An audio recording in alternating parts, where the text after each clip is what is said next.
खून पीने वाली चुड़ैल की रहस्यमयी कहानी। अंधेरी रात थी। चांद बादलों के पीछे छिप गया था और चारों तरफ सन्नाटा पसरा हुआ था। गांव के लोग अपने घरों में दुबके बैठे थे। किसी की भी हिम्मत नहीं थी कि वे बाहर निकलें। वजह थी जंगल में मौजूद एक खतरनाक चुड़ैल जो इंसानों का खून पीती थी। गांव धनपुर में पिछले कुछ महीनों से अजीब घटनाएं हो रही थीं। रात को लोग गायब होने लगे थे। सुबह जब उनका कोई अता पता नहीं चलता तो गांव वाले जंगल के पास उनकी खोज में जाते। वहां सिर्फ खून से सने कपड़े और निशान मिलते, लेकिन कोई शव नहीं मिलता। बुजुर्गों का कहना था कि यह किसी सामान्य जानवर का काम नहीं है। यह जरूर खून पीने वाली चुड़ैल का काम था, जो कई वर्षों पहले मरी थी और अब बदला लेने के लिए वापस आ गई थी। गांव के नौजवान विक्रम ने इस रहस्य को सुलझाने का निश्चय किया। वह बहादुर था और अंधविश्वास में यकीन नहीं करता था।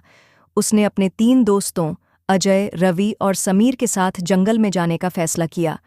उन्होंने मशालें, हथियार और कुछ खाने पीने का सामान लेकर रात में ही जंगल की ओर प्रस्थान किया।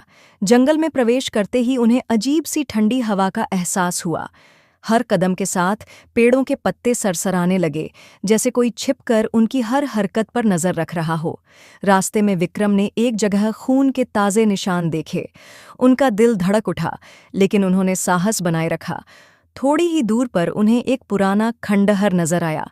ऐसा लग रहा था जैसे वहां वर्षों से कोई नहीं आया था।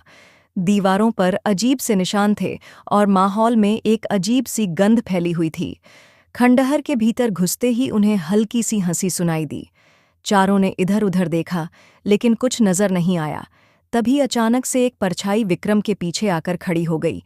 वह धीरे-धीरे सफेद कपड़े पहने एक महिला में बदल गई। उसके बाल बिखरे हुए थे, आंखें खून जैसी लाल और होठों पर अजीब सी हंसी थी। उसने कोई जवाब नहीं दिया, बस धीरे-धीरे उनके करीब आने लगी। रवि ने डर के मारे तीर चलाया, लेकिन वह उसे चकमा देकर हवा में गायब हो गई। तभी अजय जोर से चिल्लाया, "वह मेरे पीछे है!" चुड़ैल ने विक्रम को घेर लिया और कहा, "तुम्हें पता है मैं कौन हूं?" विक्रम ने साहस से जवाब दिया, "तुम वही चुड़ैल हो जिसकी कहानियां गांव में सुनाई जाती हैं।" चुड़ैल हंसी और बोली, "मैं साधारण चुड़ैल नहीं हूं, मैं इस जंगल की रखवाली करती हूं। जो भी इस जंगल में गलत इरादे से आता है, मैं उसका खून पी लेती हूं।" विक्रम ने तुरंत अपनी चतुराई से कहा, "हम यहाँ कोई गलत काम करने नहीं आए, हम बस सच जानना चाहते थे।" चुड़ैल कुछ देर के लिए शांत हो गई। उसने कहा, "अगर तुमने सच में मेरा अपमान नहीं किया, तो मैं तुम्हें बख्श दूंगी। लेकिन याद रखना, इस जंगल की हिफाजत मेरी जिम्मेदारी है। वापस जाओ और दोबारा यहाँ मत आना।" विक्रम और उसके दोस्त भागते हुए गांव लौट आए। उन्होंने गांव वालों को पूरी कहानी सुनाई। लोग समझ गए कि चुड़ैल खतरनाक जरूर है, लेकिन अगर उसे परेशान न किया जाए तो वह किसी का नुकसान नहीं करती।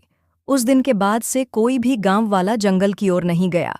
हालांकि आज भी जब रात में हवा चलती है तो खंडहर के पास एक महिला की हंसी सुनाई देती है। लोग कहते हैं कि खून पीने वाली चुड़ैल अब भी जंगल में मौजूद है, अपनी हिफाजत के लिए तैयार। यह कहानी हमें सिखाती है कि प्रकृति और उसकी शक्तियों का सम्मान करना चाहिए। जो लोग अनजानी शक्तियों के साथ छेड़छाड़ करते हैं, वे ही सबसे बड़ा खतरा मोल लेते हैं।